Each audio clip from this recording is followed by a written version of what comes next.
जी hello है, नमस्कार, राम राम, अस्सलाम वालेकुम। मैं नवीन चौधरी, आप देख रहे हैं लर्निंग गाइड। कैसे हैं सब? उम्मीद करता हूँ सब अच्छे होंगे, कुशल मंगल होंगे। आज अपनी सीडीपी की छठी क्लास रहेगी, जिसमें हम पढ़ेंगे विकास की अवस्थाएं, development of the stage of development. ठीक है, इसमें अपनी चार मुख्य अवस्था रहेगी, जैसे गर्भावस्था, शिष्यावस्था, बाल्यावस्था, किशोरावस्था। सीटेट में पर सीटेट कोई भी पीछे का एग्जाम हो, आप उठा के देख सकते हो। एक पर्सन आपका अवश्य पूछा था, बिल्कुल आसान भाषा में नोट्स बनाए हैं, पीडीएफ आपको टेलीग्राम पे मिल जाएगी। अगर चैनल पे नहीं हो तो लाइक शेयर सब्सक्राइब कर दीजिए। टेलीग्राम पीडीएफ के लिए आप ज्वाइन कर सकते हो, टेलीग्राम पे आपको पीडीएफ मिल जाएगी। तो चलिए भाई शुरू करते हैं। अवस्था होती है मुख्यतः चार: गर्भावस्था, शिष्यावस्था, बाल्यावस्था। बाल्यावस्था को दो भागों में डिवाइड किया गया है। किशोरावस्था को हर एक मतलब किशोरावस्था को भी किया गया है, वैसे पूर्व किशोरावस्था, उत्तर किशोरावस्था, पर मुख्यतः बाल्यावस्था को दो भागों में डिवाइड किया गया। पहले आती है अपनी गर्भावस्था। गर्भावस्था को क्या कहते हैं? प्रसव पूर्व अवस्था भी कहते हैं। प्रसव पूर्व अवस्था मतलब प्रसव का मतलब होता है जन्म, जन्म से पहले की अवस्था। पूछा जा सकता है आपको कि गर्भावस्था का दूसरा नाम क्या है, तो आपको क्या पता होगी? प्रसव पूर्व अवस्था। क्या? प्रसव पूर्व अवस्था। क्या? प्रसव पूर्व अवस्था। इसकी समावधि कितनी होती है? 0 से 280 दिन। जीरो का मतलब क्या है? जब मेल और फीमेल, क्या मेल और फीमेल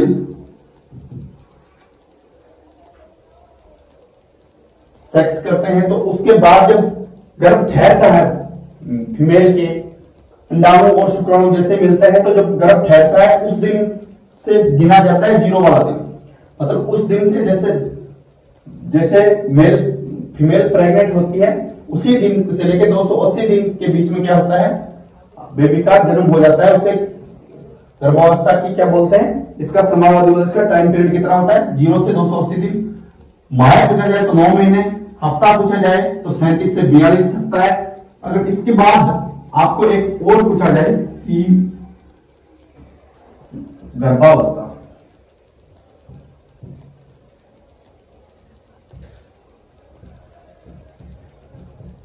गर्भावस्था, गर्भावस्था का न्यूनतम टाइम कितना होता है? न्यूनतम होता है भाई 180 दिन। कितना? 180 दिन। औसतन पूछा जाए, औसतन पूछा जाए तो आपका 280 दिन। ठीक है, दिन है। ठीक है, और अधिक से अधिक पूछा जाए, अधिक से अधिक कितना होगा आपका? 330 दिन। कितने? 330 दिन हो सकता है, तो आपको 320 दिन भी देखने को मिले।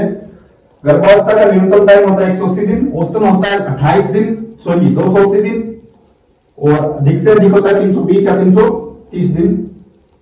आप यहां पे भी लिख सकते हो। न्यूनतम देखेंगे अपन तो 180 दिन, औसतन देखेंगे तो हो जाएगा आपका 280 दिन, अधिक से अधिक देखेंगे तो हो जाएगा 320 या 330 दिन। ठीक है, फिर चलते हैं नेक्स्ट। यहां तक अपने कर लिया, तो फिर आते हैं गर्भावस्था की मुख्य विशेषताएं। गर्भावस्था की मुख्य क्या विशेषता है जो इसको बाकियों से भिन्न बनाती है? शारीरिक विकास सबसे ज्यादा प्रसवपूर्ण अवस्था में होता है। प्रसवपूर्ण अवस्था का मैंने दूसरा नाम क्या बताया था? गर्भावस्था। गर्भावस्था, गर्भावस्था को प्रसवपूर्ण अवस्था कहते हैं। गर्भावस्था में मानव विकास का प्रारंभ एक कोष से होता है। अगर आपसे पूछा जाए कि गर्भावस्था में मानव विकास का प्रारंभ कैसे होता है?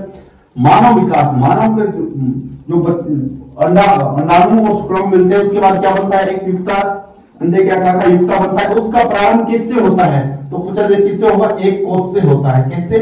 एक कोष से होता है, जिसमें जिसे संयुक्त कोष के नाम से जाना। क्या संयुक्त? यहाँ पे कोष लिख लेना। किसके नाम से? जैसे संयुक्त कोष के नाम से जाना जाता है। संयुक्त कोष में एक मातृ कोष और एक पितृ कोष, मतलब एक मेल का और एक फीमेल का होता है। क्या?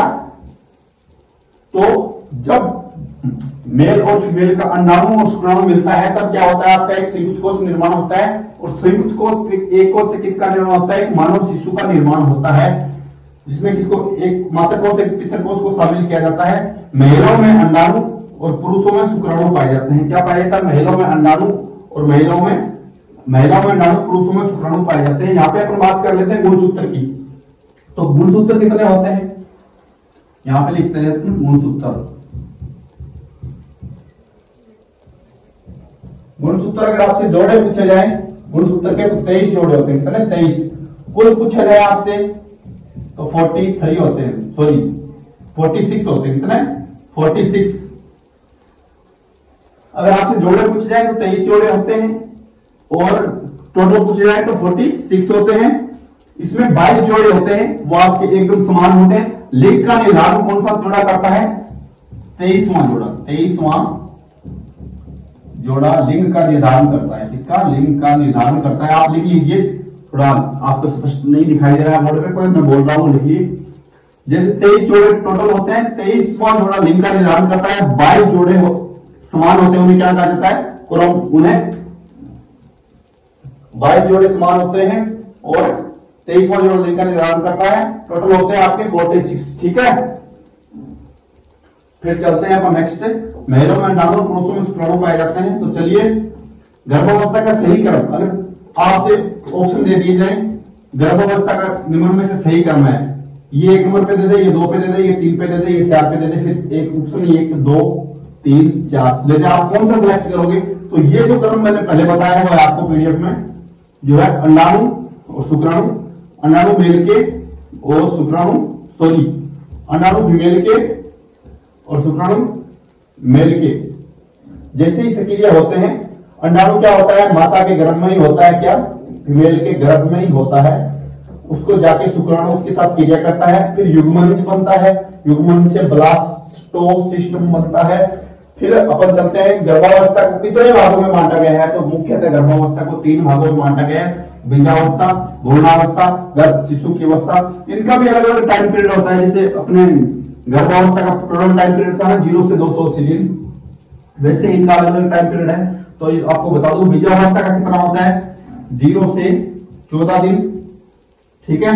तब तक एक मतलब मानव शिशु का बीज बन के रहता है, जिसे क्या बोलते हैं? अपनी युक्ता बोलते हैं, जिसकी आकृति कैसी होती है? अंडे के समान होती है। फिर आता है भ्रूणावस्था। भ्रूण कब से कब? 14 से 7 दिन तक बन के रहता है। कितने? 14 से 7 दिन। वीक पूछे जाए आपको तो उसमें 8 वीक भी ऑप्शन आ सकता है या 9 भी आ सकता है, मगर आपको कौन सा सिलेक्ट करना है? वीक पूछे जाए तो 8 वीक सिलेक्ट करना है। 0 से 14 दिन तक आपका बीजावस्था रहेगी, 14 से 7 दिन तक आपकी क्या रहेगी? भ्रूणावस्था रहेगी। 14 से 7 दिन क्या रहेगा? भ्रूण बन के रहेगा।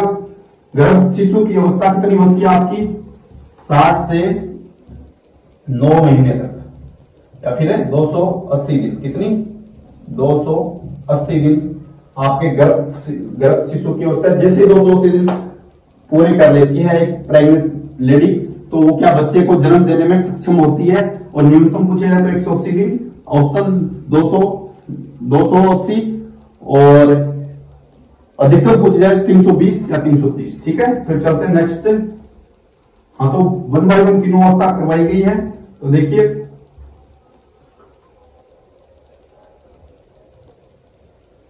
बीजावस्था पहली आती है अपनी बीजावस्था। बीजावस्था की समावधि 0 से 14 दिन होती है। आकृति कैसी होती है? उस टाइम अंडे के समान होती है। उसे क्या कहते हैं मनोवैज्ञानिक भाषा में? मनोवैज्ञानिक भाषा में, मनोवैज्ञानिक भाषा में उस अंडे के समान जो शिशु बन रहा होता है उसे क्या बोलते हैं? युक्ता कहते हैं। और ये प्रक्रिया हर समय 10 से 14 दिन के बीच में गर्भाशय की दीवारों में चिपक जाती है। जैसे वो मतलब ये अपना ये फीमेल का गर्भाशय है, ठीक है। इसमें जो अंडे के समान जो है इसे अपन क्या बोलेंगे? युक्ता, ठीक है। इसका टाइम पीरियड कितना होता है? युक्ता कब तक बना रहता है? ये बना रहता है आपका 0 से 14 दिन तक। जैसे ये 10वें दिन में प्रवेश करेगा, 10वां दिन लगेगा, तो ये गर्भाशय की दीवारों में चिपक जाएगा, ठीक है। और क्या हो जाएगा? बस यहां से ये हटके दीवारों में चिपक जाएगा। फिर क्या हो जाएगा? बच्चे का निर्माण शुरू हो जाएगा। बच्चे का निर्माण तो पहले दिन से शुरू हो गया, मगर ये दीवारों में चिपक जाता है। और क्या होता है? मानव शिशु आकृति धारण करने लगता है। पहले क्या होती है? अंडे के समान इसकी आकृति होती है। 14वें दिन से क्या कर लेता है? मानव शिशु आकृति धारण करने लग जाता है। फिर चलते हैं अपन नेक्स्ट, भ्रूणावस्था। तो किसकी युक्ता किसकी आकृति धारण करेगा? युक्ता 14वें दिन एक भ्रूण मतलब एक शिशु की आकृति धारण करने लग जाएगा। भ्रूणावस्था की अवस्था होती है 14 दिन से 60 दिन। कितनी? 14 दिन से 60 दिन। आकृति, मानव आकृति मतलब मैंने बताया था पीछे बीजावस्था में, तो उसमें था अंडे के समान आकृति, जिसमें क्या है भ्रूणावस्था में मानव आकृति धारण कर लेगा। पोषण कहां से मिलता है, जब मां के पेट में होता है बच्चा, तो उसको पोषण कहां से मिलता है, वो अपना भोजन वो अपना कहां से प्राप्त करता है, तो वो एक माँ के जो बच्चे जब जन्म लेता है तो उसका जो अपन देश में नार बोलते हैं ना, सुंडी में जुड़ा होता है, उसको क्या बोलते हैं, अपरा और प्लेसेंटा बोलते हैं। उससे उसको क्या मिलता है, भोजन मिलता रहता है। ठीक है, वो माँ के गर्भाशय से जुड़ी होती है और उसको वहां से भोजन मिलता है। प्रक्रिया, इस अवस्था में बालक की आंख, त्वचा, मांसपेशियां, मस्तिष्क व हृदय आदि का निर्माण शुरू हो जाता है। इस प्रक्रिया में मतलब भ्रूणावस्था में 14 से 60 दिन में इस प्रक्रिया में क्या हो जाता है, बालक की आंख, त्वचा, मांसपेशियां, मस्तिष्क और हृदय आदि सभी का निर्माण शुरू हो जाता है। मतलब जितने भी अपने अंग होते हैं, पूरा शरीर है, वो धीरे धीरे डेवलपमेंट की तरफ बढ़ने लग जाता है। और पूछा जाए कि मानव विकास कब शुरू हो जाता है, जैसे ही एक युक्ता बनता है, जैसे ही अंडाणु और शुक्राणु मिलते हैं, तब से ही क्या हो जाता है, मानव शिशु का विकास शुरू हो जाता है। तब बोला जाता है कि विकास की प्रक्रिया जन्म गर्भ से कबर तक चलती रहती है। ठीक है, फिर चलते हैं गर्भ शिशु की अवस्था।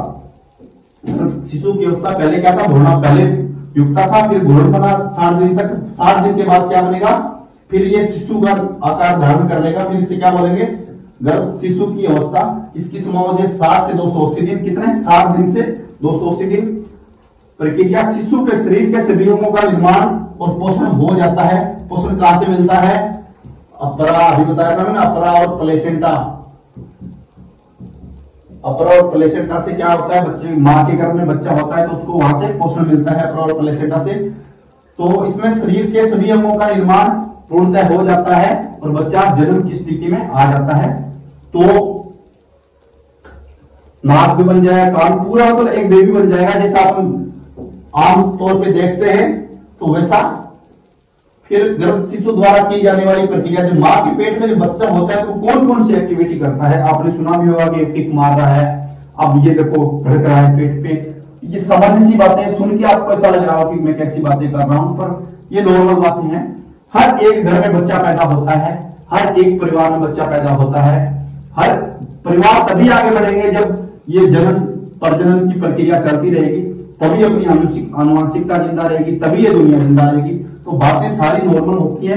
अपन कई बार कुछ बातों को काफी समय बाद करते हैं तो हमें ऐसा लगता है, सुनते हैं या करते हैं तो क्या लगता है, यार ये कैसी बातें कर रहा है, पागल थोड़ी है। तो ठीक है, छोड़िए बाकी बातें। गर्भ शिशु द्वारा की जाने वाली क्रियाकलाप, जो मां के पेट में बच्चा होता है तो कौन कौन सी एक्टिविटी करता है। 3 सप्ताह के शिशु की आंखें, त्वचा, मांसपेशियों का निर्माण शुरू हो जाता है। क्या निर्माण पूरा नहीं होता, शुरू हो जाता है। तब से क्या होता है, 3 सप्ताह का 21 दिनों के बच्चे में, क्या 21 दिन का बच्चा होता है मां के पेट में, तब उसकी आंखें, मांसपेशियां, उनका निर्माण शुरू हो जाता है। चाहे वो 0 लेवल से होगा तो 0 लेवल से मतलब उसका निर्माण शुरू हो जाता है, पूर्णतः नहीं होता। ठीक है, पूर्णतः तो आपके 280 दिन हो जाएंगे तब तक होगा उसका। 4 सप्ताह में शिशु का हृदय धड़कना शुरू हो जाता है। जब बच्चा 4 सप्ताह का होता है तो उसमें उसका हार्ट बीट उसकी क्या हो जाती है, शुरू हो जाती है। 7 सप्ताह में शिशु गर्भाशय में गति, हलचल करना शुरू कर देता है। ये बात आपने अच्छे से सुनी होगी कि अब क्या हो गया, पेट में बच्चा किक मारने लग गया। मतलब माँ का जो प्रेग्नेंट लेडी होती है उसका पेट क्या आपको ऐसे हलचल करता हुआ दिखाई देगा। वो कौन सी स्टेज होती है, 7 सप्ताह के शिशु। ठीक है, 3 माह में आंखों का निर्माण शुरू हो जाता है। 7 माह में शिशु सपने देखने शुरू कर देता है। जब 7 माह का पेट के अंदर होता है मां के, तब क्या कर देता है, सपने देखने शुरू कर देता है। और सपने देखना किससे रिलेटेड है, सपने देखना अपने दिमाग में एक सेतु नाम का, पोन्स, सेतु या पोन्स, किसे क्या बोलते हैं अपन, सेतु या पोन्स, सेतु या पोन्स बोलते हैं। दिमाग में एक भाग होता है अपने, तो वो उसका क्या काम होता है, सेतु का होता है सपने देखना और रात को नींदों में जगाना, रात को या दिन को नींद से जगाना और सपने दिखाना किसका काम होता है, सेतु का काम होता है। 7 माह के शिशु सपना देखना शुरू कर देता है। 280 दिन या 40 सप्ताह में गर्भ में शिशु का पूरा विकास हो जाता है और वह जन्म ले लेता है। ये थी अपनी गर्भावस्था की कुछ विशेषताएं और उनकी क्रियाकलाप। फिर चलते हैं अपन आगे। फिर आती है अपनी शिष्यावस्था। शिष्यावस्था जन्म लेने के तुरंत बाद जो अवस्था शुरू होती है, जैसे मतलब बच्चा आज जन्म लिया है, क्या आज जन्म लिया, आज से 2 साल तक, आज से 2 साल तक का बच्चा किस अवस्था में रहेगा उसे बोलेंगे अपन शिष्यावस्था। क्या उसे शिष्यावस्था बोलेंगे। आज इस बच्चे ने जन्म लिया है, आगे 2 साल तक वो शिष्यावस्था में रहेगा, उसको हम शिष्यावस्था के नाम से जानते हैं। जन्म से 2 वर्ष तक नवजात शिशु। अब पूछा जाए नवजात शिशु किसे कहते हैं? आपने काफी बार सुना होगा कि झाड़ियों में नवजात शिशु मिला, अज्ञात नवजात शिशु मिला, नवजात शिशु की मारने की कोशिश, नवजात शिशु अज्ञात शिशु में पाया गया, कूड़ेदान में पाया गया। तो बहुत से दरिंदे होते हैं, क्या दरिंदे, बहुत से दरिंदे होते हैं जो अनचाहा कह सकते हैं। एक तो बेबी प्लान होता है, अनचाहा बेबी प्लान होता है, जो ज्यादातर देखने जाए तो क्या होता है, अनपढ़ लोग होते हैं ना, वो थोड़े क्या होते हैं, हमदर्दी होते हैं। तो ज्यादा पढ़े लिखे होते हैं, ज्यादा पैसे वाले होते हैं, उनमें क्या दिक्कत आती है, उन्हें कोई किसी से मतलब नहीं होता, दया धर्म गया भाड़ में। तो तब क्या स्थिति बनती है, नवजात शिशु, आप खबरों देखते हो, टीवी में देखते हो, अखबार में देखो, अज्ञात शिशु नवजात शिशु पा गया, कूड़ेदान में नवजात शिशु पा गया। तो वो नवजात शिशु होता कौन है? नवजात शिशु होता है जन्म से 30 दिन तक के बच्चे को, जन्म से 30 दिन तक के बच्चे को क्या कहेंगे अपन? नवजात शिशु कहेंगे। तो बाया समझ भाई नवजात शिशु क्या होता है? जन्म से 30 दिन तक के बच्चे को क्या कहते हैं? नवजात शिशु कहते हैं। चाहे वो मेल हो, चाहे वो फीमेल हो, चाहे लड़का हो, चाहे लड़की हो, उसे नवजात शिशु ही कहें। शिशुअवस्था के अन्य नाम देखे जाए तो शिशुअवस्था क्या होगा? जीवन का सबसे आदर्श काल होता है। क्या होता है? जीवन का सबसे आदर्श काल होता है, सीखने का सबसे आदर्श काल होता है, सबसे संवेदनशील काल होता है, क्योंकि ये नियम है जीवन की। अपन कोई भी मकान बनाते हैं तो उसके नियम मजबूत होने, तो ये शिशुअवस्था क्या है? एक नियम है। इसके ऊपर पूरा जीवन डिपेंड करता है कि शिशुअवस्था में बच्चे का डेवलप कैसा किया गया है, उसे एनवायरमेंट कैसा दिया गया है, उसे एक डरा डरा के रखा गया है, आराम से रखा गया है, मोहब्बत से पाला गया है। एक तो होता है पालना, एक होता है पैदा करना, एक होता है परवरिश करना। तीनों में बहुत ज्यादा अंतर होता है। काफी टाइम क्या होता है कि सिर्फ लगभग बच्चे पैदा करने में लगे हुए हैं, क्या करने में लगे हुए हैं? बच्चे पैदा करने में लगे हुए हैं। पर महत्वपूर्ण टॉपिक क्या है? महत्वपूर्ण ये है कि पैदा करना बड़ी बात नहीं है, बच्चे परवरिश करना बड़ी बात है। तो जो बच्चे पैदा करने में लगे हुए हैं उनको मैं एक बात बता दूं भाई, कि बच्चे पैदा तभी करें जब आपकी इतनी हिम्मत हो कि आप उनकी अच्छी परवरिश कर सके, उनको अच्छा तरह से पाल सके, अच्छे तरह से उनको रख सके, अच्छे समाज दे सके, अच्छा उनको इन्वायरमेंट दे सके। तो बच्चा पैदा करना बड़ी बात नहीं होती, बच्चे की परवरिश करना बड़ी बात होती है। तो ये छोटा सा मेरी तरफ से ज्ञान। तो चलिए आगे चलते हैं। फिर नवजात शिशु बताया गया मैंने, शिशुअवस्था से संबंधित प्रमुख कथन, कुछ साइकोलॉजिस्ट या कुछ मनोवैज्ञानिक या कुछ दर्शन शास्त्र जो भी, तो उन्होंने क्या कहा था, वॉटसन नाम के एक थे, ठीक है, वॉटसन, बाल अध्ययन पर लिखने वाले, बाल अध्ययन पर लिखने वाले और बाल अध्ययन पर बताने वाले कौन थे? वॉटसन। मुझे इन्होंने कहा था कि मुझे कोई बच्चा दे दो, मैं उसे डॉक्टर इंजीनियर ना जाने कुछ भी बना सकता हूं, ठीक है, सॉरी, मुझे कोई बच्चा दे दो, मैं उसे डॉक्टर इंजीनियर जाने कुछ भी बना सकता हूं, कि मुझे कोई भी बच्चा दे दीजिए, चाहे वो किसी भी परिवार में पला हो, छोटा बच्चा होना चाहिए, मगर होना चाहिए बच्चा, छोटा बच्चा हो और उसके किसी भी तरह कहीं पे भी पला हुआ हो, किसी भी परिवार का हो, चाहे गरीब परिवार का हो, चाहे अमीर परिवार का हो, ठीक है, तो मुझे वो बच्चा दे दीजिए, मैं उसे एक अच्छा एनवायरमेंट देके, अच्छा माहौल देके, अच्छा वातावरण देके उसे कुछ भी बना सकता हूं, मैं उसे डॉक्टर बना सकता हूं, मैं उसे इंजीनियरिंग बना सकता हूं।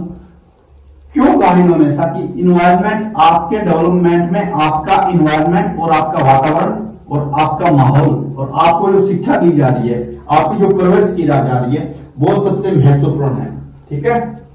फिर चलते हैं, शिशुअवस्था में सीखने की सीमा और तीव्रता विकास की अन्य किसी भी अवस्था की तुलना में बहुत अधिक पाई जाती है। क्या कि शिशुअवस्था में जितना बच्चा सीख सकता है उतना किसी भी अवस्था में नहीं सीख सकता। अगर आप उसे, छोटा बच्चा होता है जो अमेरिका में पैदा हुआ है, एक अंग्रेजी बोलने वाले परिवार में पैदा है, आप उसे लाके इंडिया में, ठीक है, इंडिया में लाके आप उसे एक हिंदी वर्गीय परिवार में रखोगे जहां पे हिंदी बोली जाती है मातृभाषा। अगर उसके मम्मी पापा की भाषा कहाँ थी, जहां से पैदा हुआ था, उनकी भाषा थी अंग्रेजी, वो इंग्लिश में बोलते थे, इंग्लिश उनके माहौल का, इंग्लिश उनका एनवायरमेंट था। तो उस बच्चे को आप इंडिया में लाके यहाँ पे उनको अच्छा एनवायरमेंट देंगे, हिंदी में बोलने वाले, उसकी देखरेख करने वाले, तो वो क्या करेगा, वो हिंदी ही सीख जाएगा। तो वो क्या होता है कि सीखने की सबसे तीव्र है, ठीक है, और सबसे विकास की अन्य किसी भी अवस्था की सबसे ज्यादा क्षमता किसमें होती है, शिशुअवस्था में होती है, तुलना में बहुत ही अधिक होती है। बच्चे का विकास होगा, वृद्धि होगी तो शिशुअवस्था में सबसे ज्यादा होगी। उसका शरीर आकार जितने उसके अंग हैं वो अपना अपना आकार ले लेंगे, उसमें बढ़ते जाएंगे। उसकी हाइट, उसमें बाल्यावस्था में क्या होता है, बच्चे की लंबाई रुक जाती है, वजन बढ़ना रुक जाता है, फिर वापस किशोरावस्था में क्या होता है, बढ़ना शुरू हो जाता है। तो सबसे तेज किस में होता है, शिशुअवस्था में होता है। फिर चलते हैं नेक्स्ट, फिर वैलेंटाइन। वैलेंटाइन ने कहा है शिशुअवस्था सीखने का सबसे आदर्श काल है। अगर वैलेंटाइन ने कहा है शिशुअवस्था सीखने का सबसे आदर्श काल है, सीखने का सबसे आदर्श काल ये क्या है, शिशुअवस्था का दूसरा नाम भी है, क्या है, दूसरा नाम भी है, ठीक है। शिशुअवस्था सर्वाधिक संवेदनशील काल है, संवेदनशील, बहुत अधिक लचीलापन। बच्चे को जिस दिशा में आप मोड़ना चाहते हो इन फ्यूचर, उस दिशा में उसको इन्वायरमेंट दिया जाए और उसी माहौल में उसे रखा जाए। इन फ्यूचर उसको उस माहौल में आप ढालना चाहते हो उसके अकॉर्डिंग। तो क्या है, शिशुअवस्था सर्वाधिक संवेदनशील काल है। जो लोग ने कहा शिशु कोरे कागज व कच्चे मटके की तरह होता है, जिस पर लिखने का काम अनुभव द्वारा किया जाता है। किस द्वारा, अनुभव द्वारा किया जाता है, एक्सपीरियंस, ठीक है। जोन लोग को टेबुला रासा के साथ भी जोड़ा जाता है। टेबुला रासा का मतलब आता है कोरा कागज या खाली स्लेट, क्या, कोरा कागज या खाली स्लेट, क्या, कोरा कागज या खाली स्लेट, टेबुला रासा का अर्थ, मीनिंग जो भी आप समझो। टेबुला रासा को किसके साथ जोड़ा जाता है, जोन लोग के साथ जोड़ा है। जोन लोग लेगा था कि शिशु कोरे कागज की तरफ तरह होता है। एक बच्चा होता है छोटा, उसको आप जैसा बनाना चाहोगे वो वैसा बन जाएगा। जैसे अपन कोरा कागज में जैसे जो कुछ भी लिखना चाहेंगे ना वो हम लिख सकते हैं, उसी तरह बच्चा क्या होता है, एक कोरे कागज की तरह होता है और एक कच्चा मटका होता है। उसे हम जिस आकार में रखना चाहें, जिस आकार में हम उसे शेप देना चाहें मटके को, तो वो क्या हो जाता है, उसी आकार में ढल जाता है, उसी आकार में बन जाता है। तो वही बच्चे के ऊपर डिपेंड है कि बच्चा एक क्या है, कोरे कागज के समान है, कच्चे मटके के समान है।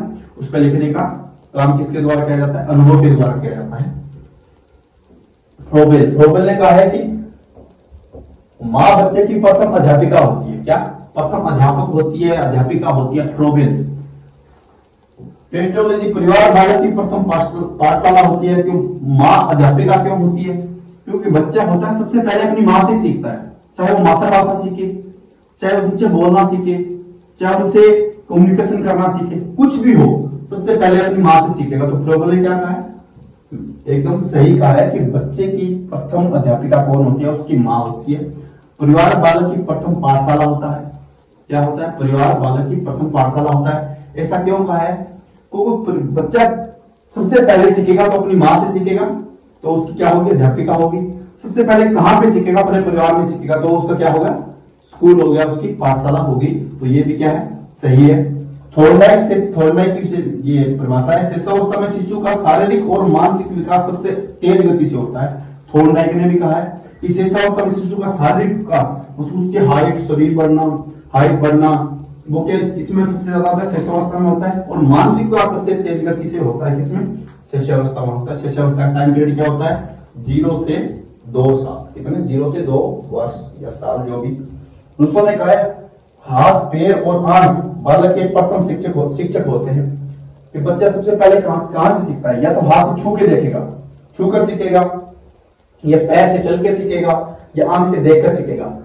रूसो ने भी क्या कहा है, सही कहा है कि अगर बच्चे को अगर अपन कहेंगे बेटा वो आग जल रही है उसके पास मत जाना, या कोई गर्म चीज होगी, दूध होगा, कुछ भी गर्म हो, तो बोले बेटा इसको टच मत करना, गर्म है, हाथ जल जाएगा। तो जब तक उसे टच नहीं करेगा तब तक उसे फील नहीं होगा कि ये एक्चुअल में गर्म है, ये सच बोल रहे हैं। तो वो जैसे ही वहां से कोई उसके पास है तो साइड में होगा तो उसे जरूर टच करके देखेगा एक बार कि हाँ ये सच में गर्म है क्या। उसे पता ही नहीं कि गर्म क्या होता है। इसलिए क्या है कि हाथ, पैर, आंख, नाक, कान ये क्या होते हैं, बच्चे के सबसे पहले क्या होते हैं, शिक्षक होते हैं और बच्चा इन्हीं से ही सीखता है। फिर आते हैं वायगोष्ठी। शिष्यावस्था गुड्डी गुडियों की अवस्था है। वायगोष्ठ ने कहा है कि शिष्यावस्था गुड्डी गुडियों की अवस्था है। इसको अपन आसान भाषा में समझें तो वायगोष्ठ ने कहा है कि शिष्यावस्था गुड्डी गुडियों की अवस्था है। वायगोष्ठ की कौन थे पहले तो ये देखिए, जो सामाजिक विकास का सिद्धांत दिया था वो किसने दिया था, वायगोष्ठ ने दिया था। वो थे अपना वायगोष्ठ। शिष्यावस्था गुड्डी गुडियों की अवस्था है। लगभग 2 वर्ष की आयु में भाषा और विचार स्वतंत्र रूप से अलग अलग विकसित होने लग जाते हैं। 2 वर्ष की आयु में भाषा और विचार अलग अलग विकसित होने लग जाते हैं। इसका मतलब क्या है, इसका मतलब ये है कि 2 साल तक का बच्चा होगा ना, उसे पता नहीं कि क्या बोलना है, मुझे क्या नहीं बोलना, गाली देनी या नहीं देनी, मैं सोच समझ के बोलूं या नहीं बोलूं। तो 2 साल का जैसे ही हो जाएगा तो क्या करेगा, लगभग 2 साल हो जाए तो पहले सोच समझ के बोलेगा मुझे गाली देनी चाहिए नहीं देनी चाहिए। तो वो क्या होता है अपना शिष्यावस्था में धीरे धीरे जैसे बाल्यावस्था की तरफ बच्चा बढ़ता है तो उसका डेवलप होता जाता है। शिष्यावस्था में वो छूट जाता है कि मुझे गाली देनी है नहीं देनी। वो पहले क्या करेगा, विचार करेगा, इस 2 वर्ष से निकलते ही फिर अपनी भाषा का उपयोग करेगा कि मुझे कौन सा शब्द बोलना है, कहाँ पे बोलना है, कैसे बोलना है। ठीक है, फिर चलते हैं अपन नेक्स्ट। शिष्यावस्था के अन्य नाम, जीवन की आधारशिला नींव होती है। बच्चा जन्म लेते ही 2 साल तक का होता है तो वो क्या होती है, उसकी नींव होती है। सीखने में सबसे आदर्श काल होता है, सबसे महत्वपूर्ण काल हो गया, क्योंकि ये अपना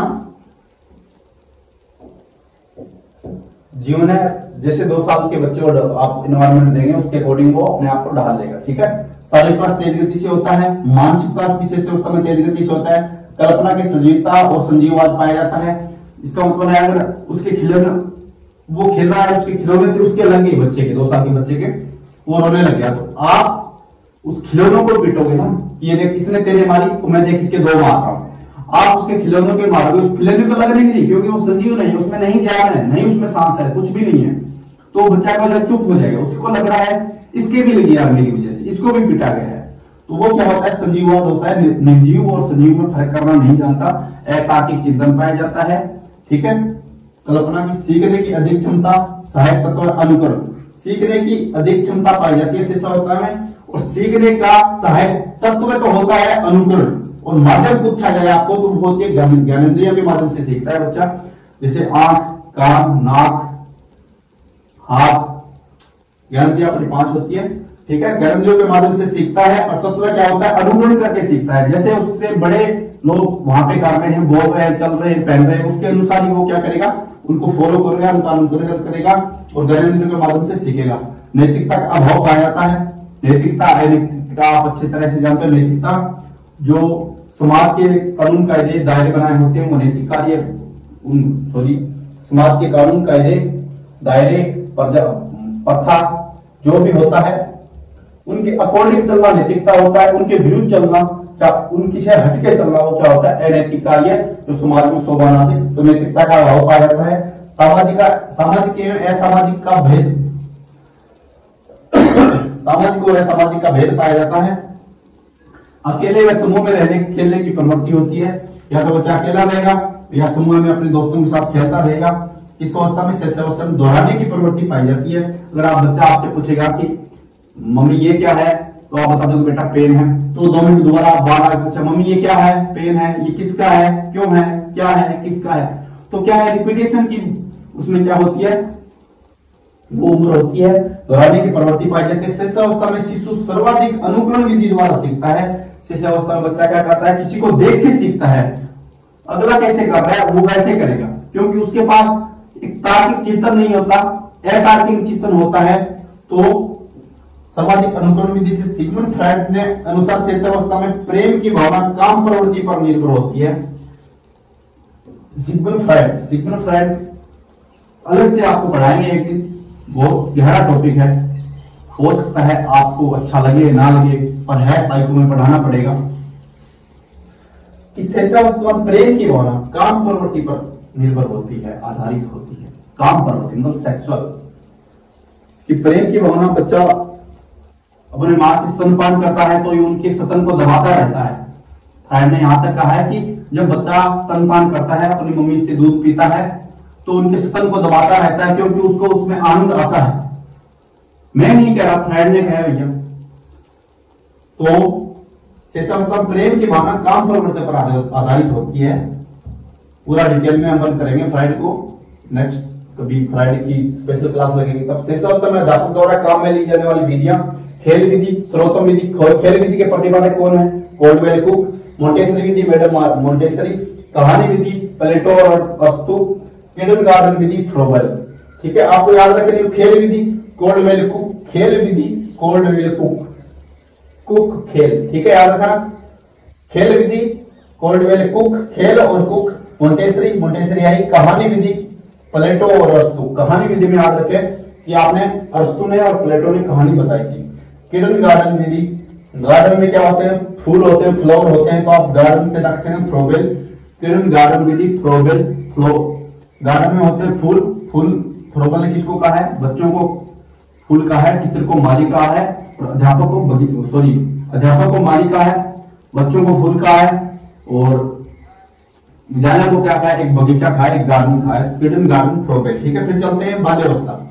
बाल्यावस्था कि पहले तो देख लेते हैं अपन अन्य नाम जिनसे बाल्यावस्था को जाना जाता है। जीवन का अनोखा काल, सबसे अनोखा काल होता है विद्यालय की अवस्था। जब बच्चा 6 वर्ष का हो जाता है तो स्कूल में इंटरेस्ट लेने लग जाता है और स्कूल जाने लग जाता है, इसलिए इसे विद्यालय की अवस्था कहा है। समूह की अवस्था, बच्चा अपने दोस्तों में घुल मिल के उनके साथ टाइम स्पेंड करके जाना जाता है। वैचारिक क्रिया की अवस्था, सोच विचार करके कोई भी काम करना, तो उसमें थोड़ा सा क्या होता है कि चिंतन विकसित हो जाता है, तो वैचारिक क्रिया की अवस्था। खेल की अवस्था, बच्चा ज्यादातर टाइम किसमें देना चाहता है? किसमें देना चाहता है? 2 वर्ष से 6 वर्ष से 12 वर्ष का होगा तो क्या किसमें देना चाहेगा? अपना खेल में देना चाहता है, इस खेल की अवस्था भी कहा जाता है। और शेषावस्था को किसकी अवस्था? खिलौनों की अवस्था कहा जाता है। फिर चलते हैं आगे। बाल्यावस्था को 2 भागों में बांटा गया है, पूर्व बाल्यावस्था और उत्तर बाल्यावस्था। पहले देखते हैं पूर्व बाल्यावस्था। पूर्व बाल्यावस्था 2 वर्ष से 3 वर्ष, सॉरी 2 वर्ष से लेकर 6 वर्ष से, सिल्ली के अनुसार देखेंगे तो अपन तो शेषावस्था होती है 2 वर्ष से 5 वर्ष तक होती है। कितनी? 2 वर्ष से 5 तक सिल्ली की अवस्था, वो शेषावस्था होती है। सिल्ली एक साइकोलॉजिस्ट है, उनके अनुसार, मगर सिल्ली के अनुसार देखें 6 वर्ष से लेके 12 वर्ष तक होती है अपनी बाल्यावस्था। और यहां पे देखें पूर्व बाल्यावस्था 2 वर्ष से 6 वर्ष, कितनी? 2 वर्ष से 6 वर्ष तक होती है अपनी शिष्यावस्था, वो पूर्व बाल्यावस्था। सॉरी, खेल अवस्था, खिलौनों की अवस्था भी कहा जाता है, खेल अवस्था भी कहा जाता है। तेजी से मानसिक विकास होता है, बच्चा सक्रिय व्यक्ति बनना शुरू कर देता है। भाषा का विकास तेजी से होता है, क्योंकि अपने यार दोस्तों में रहेगा, ग्रुप में रहेगा, बाहर रहेगा, खेलेगा कूदेगा, तो वहां पे क्या होगा? उसकी भाषा का भी डेवलपमेंट होगा, तो भाषा का विकास तेजी से, बच्चा सक्रिय व्यक्ति बनना शुरू कर देगा। उत्तर बाल्यावस्था 6 से 12 वर्ष तक समूह अवस्था, इसे क्या कहते हैं? समूह अवस्था कहते हैं, विद्यालय की अवस्था कहते हैं। 6 वर्ष का बच्चा है वो क्या करने लग जाता है? विद्यालय में अपनी रुचि लेने लग जाता है। ठीक है, फिर बच्चा मूर्त अनुभव से सीखना ज्यादा पसंद करता है। मूर्त अनुभव, उसके सामने आप प्रैक्टिकली करके बताओगे तो वो क्या करेगा? ज्यादा सीखेगा। आप उसको रेगिस्तान के बारे में बता रहे हो, उनके छोटे छोटे आसपास के टीमों पे ले जाके, दोनों पे ले जाके बताओगे कि भाई रेगिस्तान ऐसा होता है, या किसी तालाब के बारे में या किसी समुद्र के बारे में बता रहे हो आप, तो आप क्या करोगे? एक छोटे तालाब पे या किसी छोटा जो भी जलाशय है वहां पे ले जाके उसको क्या बताओगे कि भाई इसका बड़ा रूप होता है, वो आपका क्या होता है? समुद्र होता है। फिर चलते हैं नेक्स्ट, उदाहरण से नियम की ओर।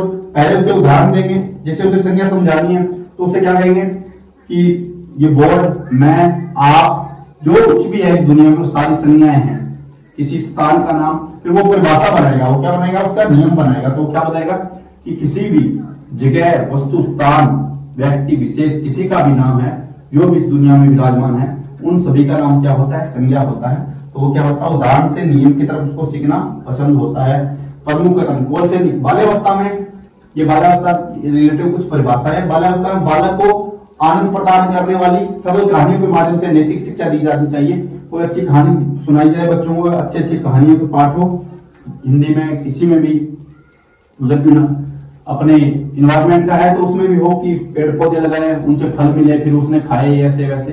तो उससे क्या होता है? बच्चा कहानी सुन के उसको याद रहती है और वो क्या करता है? उस पर सोचता भी है, कल्पना भी करता है, तो ये वही काल सदी की परिभाषा। फिर शारीरिक व्यायाम और सामूहिक खेल प्राथमिक विद्यालय में शिक्षा के पाठ्यक्रम में अंग होने चाहिए। शारीरिक व्यायाम मतलब फिजिकल डेवलपमेंट के लिए क्या होना चाहिए, शारीरिक व्यायाम होना चाहिए, और सामूहिक खेल ग्रुप में बच्चों के साथ एक खेल भी होना चाहिए, चाहे वो कोई भी खेल हो। प्राथमिक विद्यालय में शिक्षा के पाठ्यक्रम के अंग होने चाहिए कि जब 2 से 12 वर्ष का बच्चा है तो उसमें क्या हो जाए, सहयोग की भावना, सहयोग की भावना हो जाए। दूसरा क्या होगा, सोशलाइजेशन अच्छा होगा, वो फिजिकली होगा तो क्या होगा, फिजिकल डेवलपमेंट अच्छा होगा। ठीक है, फिर स्ट्रेंथ आते हैं, शायद ऐसा कोई खेल हो जिसे 10 वर्ष का बालक ना खेल सके। ये बात सही है, बच्चे में कोई भी काम करने की रुचि बहुत अधिक होती है, तो 10 वर्ष का बच्चा कोई भी खेल खेल सकता है। हर लोग बाल्यावस्था में विद्यालय परिवार का स्थान ले लेता है और अध्यापक मां का स्थान ले लेते हैं। फ्रोबेल ने कहा था कि मां होती है वो बच्चे की प्रथम अध्यापिका होती है। हर लोग ने कहा है कि बाल्यावस्था में उसकी मां का स्थान तो ले लेंगे अध्यापक, और उसके परिवार का स्थान कौन ले लेगा, विद्यालय ले लेगा, स्कूल ले लेगा। ठीक है, बाल्यावस्था की कुछ विशेषताएं, शारीरिक और मानसिक स्थिरता आ जाती है। फिजिकल डेवलपमेंट जितना शिष्यावस्था में हुआ था उतना आप बाल्यावस्था में नहीं होगा, उसकी गति है वो थोड़ी कम हो जाएगी। ठीक है, और मानसिक स्थिरता आ जाती है। फिर सामाजिकता की भावना का विकास हो जाता है, उसे पता है कि समाज में कैसे रहना है, ताऊ को क्या बोलना है, भाई को क्या बोलना है, बहन को क्या बोलना है, कैसे किससे बात करनी है, गाली किसको देनी है, किसको नहीं देनी, वो सारी बातें कैसे सीखता है बच्चा, बाल्यावस्था में सीख लेता है। नैतिक गुणों का विकास हो जाता है, नैतिक गुणों का समझने लग जाता है कि मुझे कौन सा काम करूंगा तो मुझे सराहना होगी, मैं किसके विरुद्ध जाऊंगा तो मेरे को अच्छा होगा, किसके विरुद्ध में नहीं जाऊंगा तो मेरे लिए अच्छा होगा, वो सारा सीखने लगता है बाल्यावस्था में। बाल्यावस्था में मूर्ख चिंतन पाया जाता है, बच्चे के सामने आप कोई भी चीज रख दो तो उसके बारे में वो सोच लेगा, समझ लेगा, और दिमाग भी चलाएगा उस पर कि हाँ भाई मेरे सामने अगर ये बोर्ड है तो ये कैसे चल रहा है, क्यों है, कैसा है। तो मूर्ख मतलब उसके आंखों के सामने है, उसको सोच विचार कर सकता है। जिज्ञासा पसंद प्रवृत्ति और अधिक विकसित हो जाती है बाल्यावस्था में। क्यों, क्या, कैसे, किसका, किस लिए, क्यों, ये सारे प्रश्न किस अवस्था में होते हैं, बाल्यावस्था में होते हैं। नई खोज और बिना किसी कारण इधर उधर घूमने, बिना अनुमति के विद्यालय से भागने तथा आलस्यपूर्ण जीने की आदत पाई जाती है। नई खोज करेगा, स्कूल से कैसे फरार होना है, बहाने कैसे बनाने हैं, अगर होमवर्क नहीं किया तो बहाना कैसे बनाना है, टीचर के साथ झूठ कैसे बोलना है, कैसे किसको बुलाना है, घर वालों से 10 रुपए लेने हैं बिस्कुट खाने के लिए तो कैसे झूठ बोल के लेने हैं, दोस्त को बुलाना है तो कैसे लेना है, बाहर फरार होना है तो कैसे होना है, स्कूल की दीवार कूद के भागना है तो कैसे होना है। इन कार्यों में बच्चा कैसे कब इन्वॉल्व हो जाता है, जब वो बाल्यावस्था में, चाहे 2 वर्ष से 12 वर्ष का होता है, जैसे स्कूल में जाते लग जाता है तो बहाने बनाने लग जाता है, आज मेरा पेट दर्द कर रहा है मैं नहीं जाऊंगा, आज ये हो गया वो हो गया। तो क्या होता है, ये नई खोज करता है बच्चा। बहानों की खोज करो, किसी भी चीज की खोज करो, खोज अवस्था होती है। और बिना कारण इधर उधर घूमने, जिस स्कूल से आएगा बैग रखा, ड्रेस बदले, बाहर चला गया दोस्तों के साथ, इधर चले गए उधर चले। गांव के बच्चे होते हैं बाहर तक चले जाते हैं, गांव से 5 किलोमीटर दूर हो, 5 किलोमीटर फैला हुआ है, गांव के बच्चे 5 किलोमीटर क्रॉस कर जाएंगे। जैसे शाम को अंधेरा होगा वापस धीरे धीरे गांव की तरफ बढ़ के आ रहे हैं। आगे कुत्ते मिले, कुत्तों को मार रहे हैं, किसको मार रहे हैं, गाड़ी जा रही है, उनके साथ मजे ले रहे हैं, खेतों में चले जाएंगे। ये क्या उम्र होती है बाल्यावस्था के। शहरों के बच्चे घर से बाहर, गेट से बाहर तक नहीं जाते। तो वैसे देखा जाए आमतौर पे तो गांव के बच्चों का डेवलपमेंट, सोशलाइजेशन, फिजिकल डेवलपमेंट शहर के बच्चों की तुलना में बहुत अधिक अच्छा पाया जाता है। पर साइकोलॉजी और मनोविज्ञान और जो बड़े ज्यादा पढ़े लिखे लोग ऐसा नहीं मानते, क्योंकि लोग आजकल गांव छोड़ छोड़ के शहरों की तरफ दौड़ रहे हैं कि वहां पे बस जाके स्वर्ग मिल जाएगा। मगर गांव का इन्वायरमेंट, गांव में बच्चे का फिजिकल डेवलपमेंट, सोशलाइजेशन, उसका रिलेटिव सबसे जानकारी होती है, सबसे मिलता जुलता रहता है, गांव में उसका कॉन्फिडेंस बढ़ता है। मगर शहर में ऐसा नहीं होता। मतलब लोग इसके विरुद्ध चल पड़े हैं, शहरों की तरफ आ रहे हैं, गांव खाली होते जा रहे हैं, शहर बढ़ते जा रहे हैं। ठीक है, छोड़िए, सबकी अपनी अपनी सोच है। नकारात्मक व्यवहार सर्वाधिक पाया जाता है, बच्चा नकारात्मक व्यवहार सर्वाधिक करेगा। इस दोस्तों को गाली देना, लड़ाई करना, जो भी नकारात्मक व्यवहार आते हैं वो सारे 6 से 10 वर्ष की आयु में बालक विद्यालय में रुचि लेना शुरू कर देता है, इसलिए इसे विद्यालय की अवस्था कहा जाता है। 11 वर्ष की आयु में बालक में तर्क करने, जिज्ञासा और निरीक्षण करने की शक्ति का विकास हो जाता है। अगर आप बच्चे को बताते हो कि बेटा ये पेन है, तो उसे खोल के देखेगा, अच्छा ये पेन है, ये कैसे चल रहा है, किसका है, आगे क्या लगा है, पीछे क्या है, किस कलर का है, कैसे चलेगा, वो तोड़ मोड़, खिलौनों को तोड़ना, उसके अंदर देखना क्या है, कैसे चलते हैं, रिमोट से कैसे चलते हैं, रिमोट कैसे चलता है, गाड़ी कैसे, वो सारा क्या होता है 11 वर्ष की आयु में बालक में तरक करने, जिज्ञासा और निरीक्षण करने की शक्ति का विकास हो जाता है। निरीक्षण मतलब प्रैक्टिकल क्या देखेगा, जानने की जिज्ञासा करने, जानने की इच्छा होती है तो प्रैक्टिकल करेगा, खिलौनों को तोड़ेगा, मरोड़ेगा, सारा करेगा। ठीक है। होर्नी का मानना है कि बाल अवस्था में ही बाल्य अवस्था में ही बालक में दुश्चिंता की भावना का विकास शुरू हो जाता है। दुश्चिंता मतलब उसकी अगर कोई इच्छा दबाई जाती है, अगर बच्चा बोल रहा है कि मुझे साइकिल चाहिए, उसे साइकिल नहीं मिल रही, तो दुश्चिंता मतलब वो परेशानी से घिर जाएगा। उसके दिमाग में एक बात चलती रहेगी, मुझे साइकिल नहीं मिली, मुझे साइकिल नहीं मिली, उसके मेरे दोस्त के पास साइकिल है, मेरे पास बैट बॉल नहीं है, वो नहीं है, फलान नहीं है, दिक्कत नहीं है। वो किसमें होता है, बाल्यावस्था में होता है। बालक सक्रिय व्यक्ति बनना शुरू कर देता है, तेजी से सामाजिक विकास होता है क्योंकि वो समाज में रहता है, अपने दोस्तों के साथ रहता है। अब है थोड़ी सी महत्वपूर्ण किशोर अवस्था। कौन सी किशोर अवस्था? इसका टाइम पीरियड होता है 12 से 18, WHO के अनुसार होता है आपका 10 से 19 वर्ष। क्या? अब एनसीईआरटी 12 से 18, WHO ने माना है 10 वर्ष से 19 वर्ष। तो इन दोनों में भी आपको भाई अगर आपके क्वेश्चन आता है तो आपको करके आना है 12 से 18, 10 से 19 वाला। अगर WHO वहां पे दिया हुआ है तो ये आप 10 से 19 करोगे, वरना आपको 12 से 18 वाला ही करना है। ठीक है। आप देखते हैं किशोरावस्था शब्द अंग्रेजी भाषा की एडोलसेंस,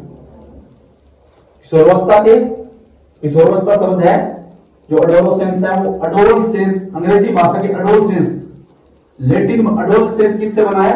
लेटिन भाषा के एडोलसियर से बना है। क्या? लेटिन भाषा के एडोलसियर।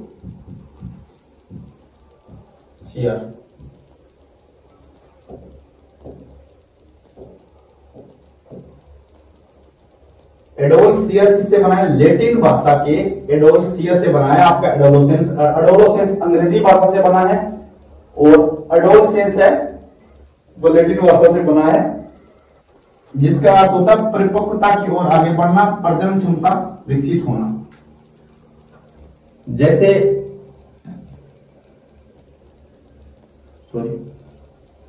जैसे बच्चा किशोरावस्था में प्रवेश करेगा 12 से 18 वर्ष की उम्र में, 12 से 18 वर्ष की उम्र के तक जाएगा तो उसमें क्या हो जाएगा? परिपक्व हो जाएगा, मेच्योर हो जाएगा। उसे पता होता है, थोड़ा बहुत समझ आ रहा है, पूरा समझदार नहीं होता।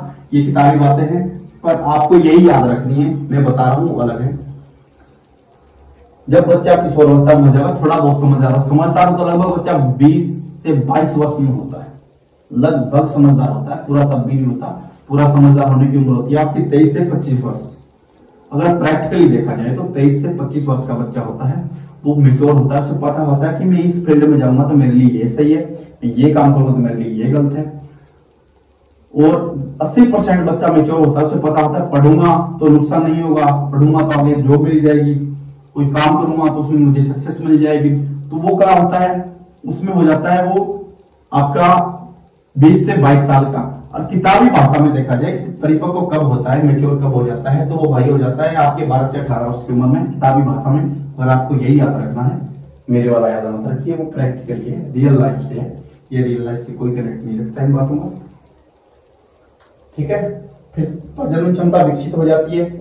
प्रजनन क्षमता तो विकसित हो जाती है मान लिया, पर लड़के की तो उम्र कर देते हैं 21 वर्ष शादी में, लड़के की कर देते हैं 21 वर्ष, लड़की की कर देते हैं 18 वर्ष। तो जो प्रजनन क्षमता अकॉर्डिंग टू साइकोलॉजी विकसित हो ही गई थी, तो दोनों में एज में डिफरेंस करने की क्या मतलब होता? अकेली प्रजनन क्षमता भी भाई मायने नहीं रखती, उनमें मेच्योरिटी भी होनी चाहिए, उनको एक परिवार संभालना भी आना चाहिए। तो उम्र कौन सी होती है समझदार वाली? 23 से 25 वर्ष की होती है। तब एक लड़का और लड़की दोनों समझदार हो जाते हैं कि मेरे लिए कौन सा रास्ता सही है, मेरे लिए कौन सा इंसान सही है, मेरे लिए कौन लाइफ पार्टनर सही है। इससे पहले जो आपको मोहब्बत होती है, एडोलसेंस में जो आपको मोहब्बत होती है, चाहे वो किसी से भी हो, चाहे कोई भी लड़का हो कोई भी लड़की हो, 89% 90% चांस होते हैं कि आपको उससे अट्रैक्शन हुआ है।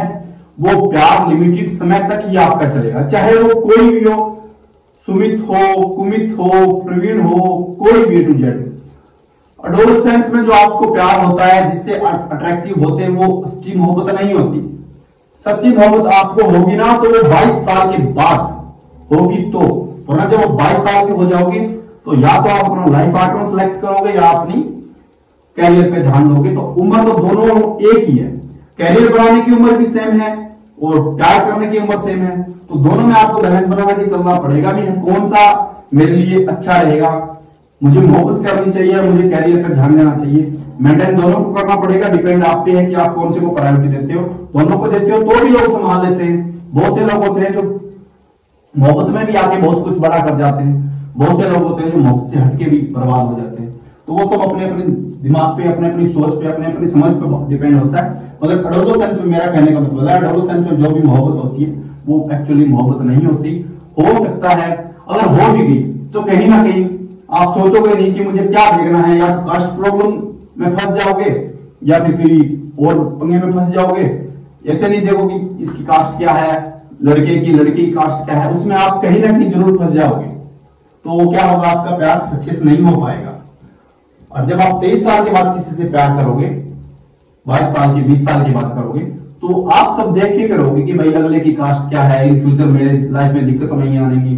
जब 12 से 18 वर्ष के बीच में होता है बच्चा, तो ये नहीं देखता कि अगला लड़का कौन सी कास्ट का है, लड़की कौन सी कास्ट की है। एक क्षत्रिय और एक वैश्य, ठीक है, वो आपस में मोहब्बत कर बैठते हैं एडोलेसेंस में। 12 से 18 वर्ष के बीच में होते हैं, वो कोई भी हो, मोहब्बत कर बैठते हैं। वो सोचते हैं कि जब तक अपन शादी करेंगे तब तक तो ये देश बदल जाएगा, देश की सोच बदल जाएगी, समाज बदल जाएगा, तो जात पात में कोई दिक्कत नहीं आएगी। मगर मेरे भाई, समाज बदलने में, देश की सोच बदलने में 2, 4, 5 साल नहीं लगते, कम से कम 20 से 30 साल मिनिमम मान लीजिए आप। 30 साल मिनिमम होगा तो इस देश की थोड़ी बहुत सोच बदलेगी, पूरी नहीं बदलेगी। मगर अपना समाज ये अलाउ नहीं करता कि आप दूसरी कास्ट से शादी कर सकते हो। सकता है कहीं ना कहीं एजुकेटेड फैमिली होती है जहां पे आपको अलाउ भी कर दे, मगर आपको पूरी तसल्ली से अलाउ नहीं करेगा।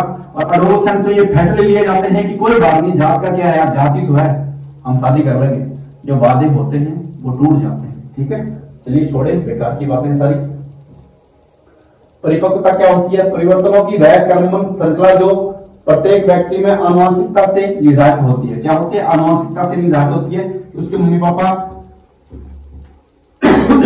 पापा कैसे हैं, दादा दादी नाना नानी कैसे हैं, उससे डिपेंड होता है आपका मेच्योरिटी। किशोरावस्था के अन्य नाम, जीवन का बसंत काल तो होता ही है। बसंत काल में क्या होता है? कोयले उगती है, फूल आते हैं, बारिश होती है। और ये बसंत काल, किशोरों का बसंत काल कौन सा होता है? किशोरावस्था ही होती है। इसमें बच्चे मोहब्बत करते हैं, प्यार करते हैं, बहुत से बच्चे होते हैं। तो उससे क्या कहा है? बसंत काल कहा है। तूफान में तनाव की अवस्था कहा जाती है। अगर आपकी गर्लफ्रेंड की तरफ कोई देख ले, आपके बॉयफ्रेंड की तरफ कोई देख ले, आपके क्रश की तरफ कोई देख ले, तो आप जब किशोर अवस्था में हो तो आप सहन नहीं करोगे। आप अगर झट से जाकर बोलोगे यहाँ पे क्या दिक्कत है, किससे पूछा था, तेरे को पता है ना ये मेरा है, ये सिर्फ मेरा ही है। तो वो बातें कहां पे होती है? तो वो होती है आपकी किशोर अवस्था में, ठीक है। मगर ऐसा होता नहीं है, कोई किसी का नहीं होता, ठीक है। तूफान में तनाव की अवस्था, बच्चे से वयस्क की अवस्था, बच्चे से वयस्क मतलब एक मेच्योर इंसान, वीर पूजा की अवस्था। आप अपना आइडियल या अपना कोई भी हो, जैसे कोई आपका आइडियल हो गया, मतलब कोई भी किसी का भी हो, जैसे महाराणा प्रताप हो गया, भगत सिंह हो गया, लोग उस उम्र में क्या होता है, उनको आइडियल मानने लग जाते हैं, उनकी तरह ही कार्य करना शुरू कर देते हैं, ठीक है। युवा सपन की अवस्था, बहुत बड़े बड़े सपने, मैं उसके शादी करूंगा, गला बेला फलान दिखड़ो, सारे होते हैं आपके दिवस। भविष्य पहचान की अवस्था, भविष्य भी पहचानने लग जाते हैं कुछ बच्चे जो अधिक अच्छे मेच्योर होते हैं, जिन्होंने अच्छी परिस्थितियां देखी होती है। जो बुरी परिस्थितियों से गुजरे हुए ना, वो जल्दी मेच्योर होते हैं। क्या? जो बुरी परिस्थितियों से गुजरे हैं वो जल्दी मेच्योर होते हैं। जिनको सब कुछ टाइम में मिल गया वो लेट जाके मेच्योर होते हैं, ठीक है। बाल्यावस्था और वयस्क अवस्था के बीच की अवस्था, ये तो आपकी बाल्यावस्था हो गई, ठीक है। 2 से 12 और 12 से 18 बाल्यावस्था, और वयस्क अवस्था होगी आपकी 18 से ऊपर की, ठीक है। तो इनके बीच में जो पुल है 12 से 18, ये क्या है? आपकी किशोर अवस्था है। तो इसमें क्या है? बाल्यावस्था और वयस्क अवस्था के बीच की अवस्था या पुल, ठीक है। फिर चलते हैं नेक्स्ट, प्रमुख कथन स्टेनले हॉल। किशोर अवस्था संघर्ष, तनाव और तूफान की अवस्था होती है। संघर्ष, तनाव और तूफान की अवस्था होती है। गर्म खून होता है, कोई भी किसी के लिए कुछ भी कर सकता है, मर भी सकता है, मार भी सकता है। एक कोई किसी का कर्ज है तो वो अगर दूसरा उसको देख रहा है तो उसके साथ भी लड़ाई हो सकती है। अगला हाँ नहीं कर रहा है कोई कर्स ने किसी को प्रपोज किया है, किसी का कर्स है वो हार नहीं कर रहा है, उसको भी क्या हो सकती है, उसको भी गालियां सुननी पड़ सकती है, बेइज्जती भी सहनी पड़ सकती है, तो कुछ भी हो सकता है मेरे भाई। ये एडोलेसेंस है। किशोरावस्था एक नया जीवन है क्योंकि व्यक्ति इसमें अपने विकास के सर्वोत्तम लक्षणों को प्राप्त करता है। किशोरावस्था एक नया जीवन है, इसमें मेच्योरिटी आने लग जाती है, पूरी मेच्योरिटी नहीं आती, जिससे मैं पहले ही बताया था। एक नया जीवन है क्योंकि व्यक्ति इसमें अपने विकास के सर्वोत्तम लक्षणों को प्राप्त करता है। फिर आता है किल्पेट्रिक। किशोरावस्था जीवन का सबसे कठिन काल है।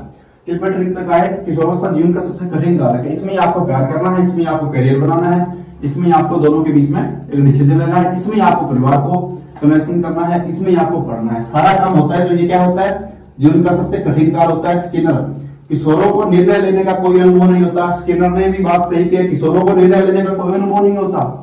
रियल लाइफ एग्जांपल देखे जाए तो आपको पता नहीं होता कि मुझे पढ़ना चाहिए या फिर मैं कोई धंधा करने लग जाऊं, पता है कि हमें पढ़ने में सक्षम नहीं हूं, तो किसी बिजनेस में उतर जाइए, चाहे आप चाय की भी दुकान कीजिए, शाम को 2-3 5,000 रुपए लेके जाओगे। अगर आप आज के दिन में चाय की दुकान से 1,000 रुपए पर डे कमा रहे हो, तो आने वाले 2 सालों में 3 सालों में जब तक आपके साथ वाले सक्सेस होंगे उनको 40,000 की नौकरी मिलेगी। अगर आप आज एक जगह पे 1,000 रुपए दिन में चाय बेच के कमा रहे हो, तो आने वाले 3-4 सालों में जब आपके साथ वाले जॉब लगेंगे, तब आप वहां पे 1,000 की जगह 5,000 की 10,000 की पर डे चाय बेचोगे, तब आपका 3 लाख रुपए प्लस महीना आएगा सिर्फ चाय की वजह से।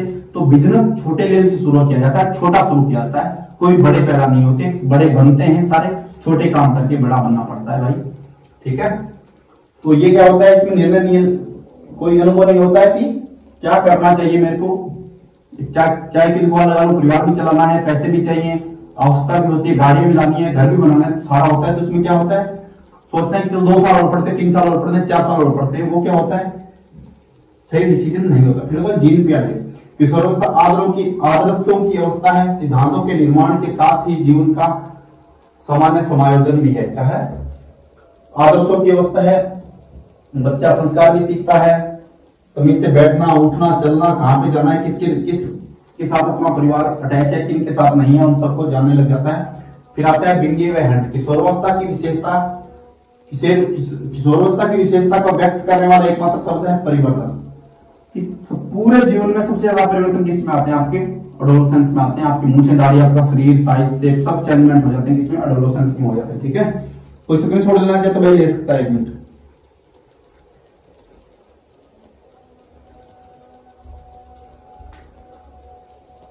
फिर आता है अपना शारीरिक, मानसिक और सामाजिक विकास पूर्णता को प्राप्त करता है। शारीरिक जैविक परिवर्तन सबसे तेज गति से होते हैं, जैविक परिवर्तन तेज गति से होते हैं, फिजिकल डेवलपमेंट तेज गति से होते हैं।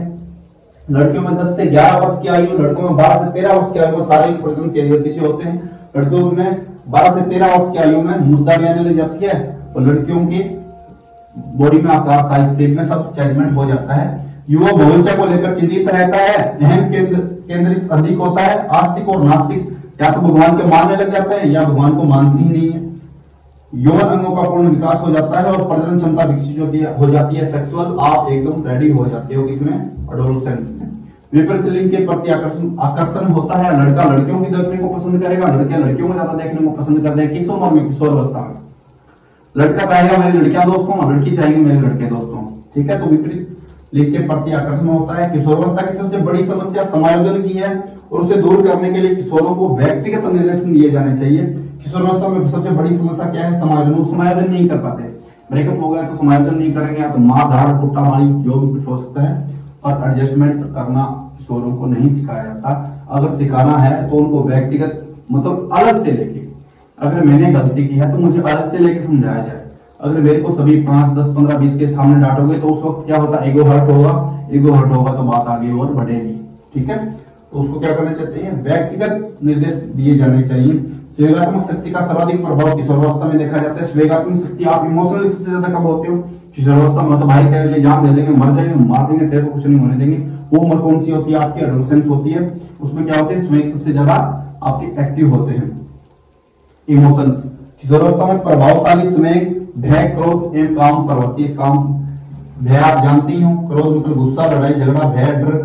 काम प्रवृत्ति सेक्सुअल, मतलब सेक्स करने की सबसे ज्यादा इच्छा कब होती है, एडोलेसेंस में होती है।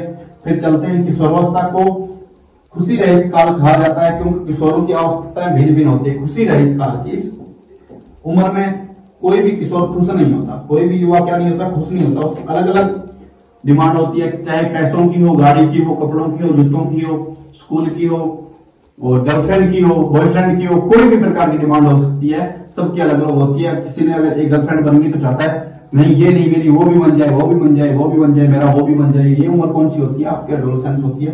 तो वैसे क्लास हो तो बढ़ी गई, पर भाई एक नंबर आपको पक्का इसमें देख, एक दो प्रश्न आपको पक्के देखने, चाहे रीट हो, सीटेट हो, कोई भी हो। तो अगर क्लास अच्छे लगे हो तो लाइक शेयर सब्सक्राइब कर दीजिए और अपने दोस्तों के साथ शेयर कीजिए।